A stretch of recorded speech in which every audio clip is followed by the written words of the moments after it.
In this video, I want to talk about financial and economic analysis using circuits.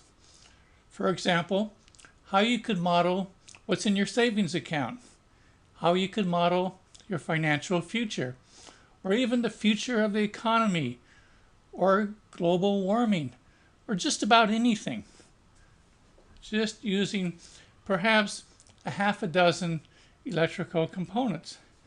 And the most important component in modeling is the simple capacitor.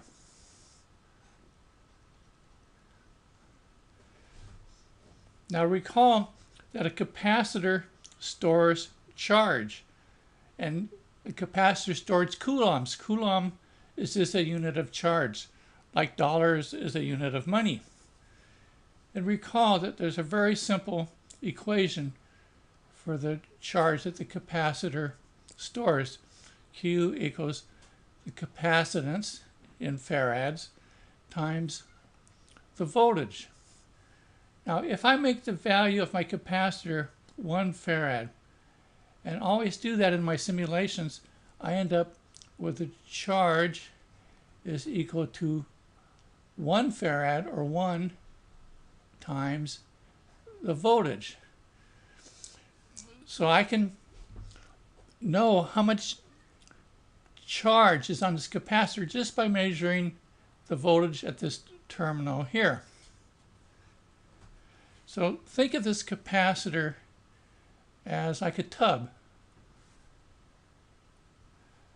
Let's say that there's a tub that can hold water.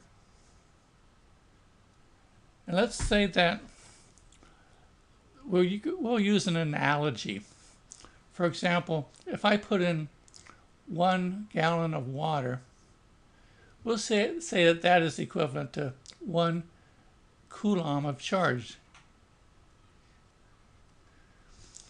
And that produces a voltage on my capacitor of 1 volt. Now if I add another gallon of water, or in this case, coulomb, add 1 more coulomb, and my capacitor now has 2 volts, since it's a 1 farad capacitor. Charge is equal to capacitance times voltage. So there's always a one-to-one relationship. So I add another coulomb, or gallon of water, and I measure a height in the tub, or voltage on the capacitor, of 3 volts. So the important thing about the capacitor, it's a memory device. It remembers how much water is in this tub or how much charge is on the capacitor. So it can retain a history. And so if I remove water from this tub, it's equivalent to removing charge from the capacitor. So let's pretend. Let's pretend that 1 coulomb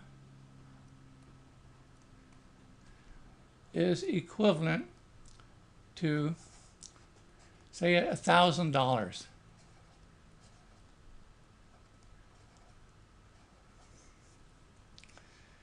And I want to model, for example, how much money I have in a savings account. So this capacitor can do that. I'll make my capacitor 1 farad. And if I put 1 coulomb of charge into this capacitor, I will read a voltage here of 1 volt. So if I have 1 volt on this capacitor and I'm modeling money instead of charge, I just read the voltage. I know how much I have in my account. If the voltage is 2 volts, then I have 2K.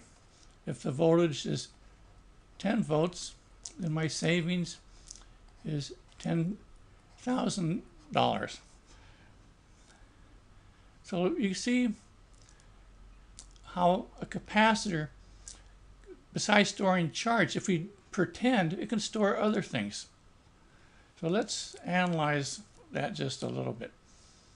So here's our capacitor. We'll ground this plate. And we'll almost always use a 1 farad capacitor to keep the simple relation between charge and voltage. So here's my positive terminal. I'm going to have a current source over here. This is the direction of my current. And I'll ground this end of my current source. I'll have another current source over here. This current source will remove charge from my capacitor, and we'll connect that to ground. Now, what I can do, if I want to model, for example, my savings account. So the voltage at this terminal of the capacitor will tell me how much savings I have. Now, my simulation program will allow me to put an initial condition on this capacitor.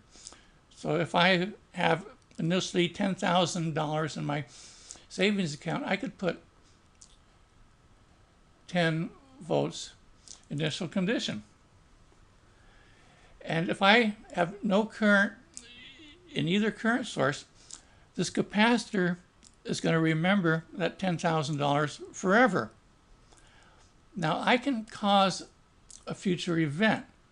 I can turn on this current at some time in the future, and I can save money, or I can put charge on the capacitor. And I can also remove money from this account. I can program a future event, and I can remove charge from this capacitor, or in this case, money from my savings account. So the neat thing is that I can do all this modeling on the computer using the SPICE simulator program. And there's no soldering. I don't have to buy any components. And the SPICE simulator is free. So I can do quite sophisticated economic and financial analysis just by knowing a few electrical components and a little bit of electronics and how to use the SPICE simulator. Now, instead of, for example,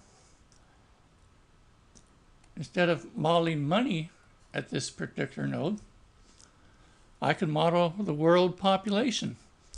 I could put an initial condition at this node with my simulator, and I could put billions of volts here and representing billions of people on Earth. This current source would be the number of people being born. This current source would represent people dying that are being removed from the population. Now I could also, if I were the owner of a factory that produced toasters, I could model my inventory of toasters at this node. I could model with this current source how many toasters are being produced, how many toasters are being sold, and the remaining toasters are stored on my 1 farad capacitor as my inventory. So there are lots of different things I can model with just simple current sources and my 1 farad capacitor.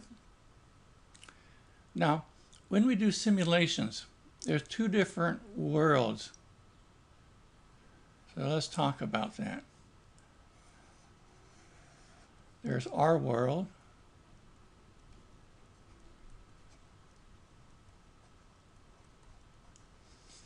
And there's the electrical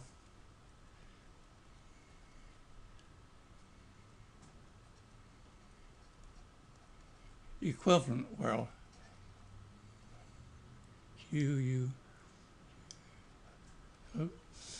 In our world, we could say that we have 1,000 items.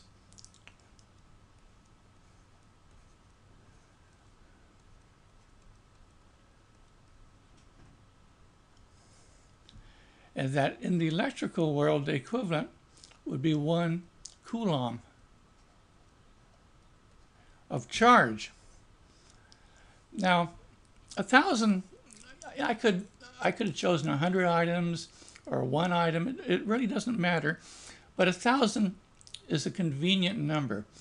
A lot of our analysis will be financial analysis. And 1,000 can represent $1,000 in a savings account. And that can be represented by 1 coulomb. So 1,000 is just a handy unit. It could be anything. But in our simulations, we'll tend always to use 1,000. Now, a nice unit of time is 1 month. And 1 month is convenient. If I'm planning my retirement, how much I'm going to save each month, how much I'm going to spend each month, it's just a handy number. And in the electrical world, the equivalent of 1 month will be 1 second. 1 second of simulator time. So each second of simulator time will represent 1 month in our world. Now, in terms of resource flow, 1,000 per month will be represented in the electrical world by 1 coulomb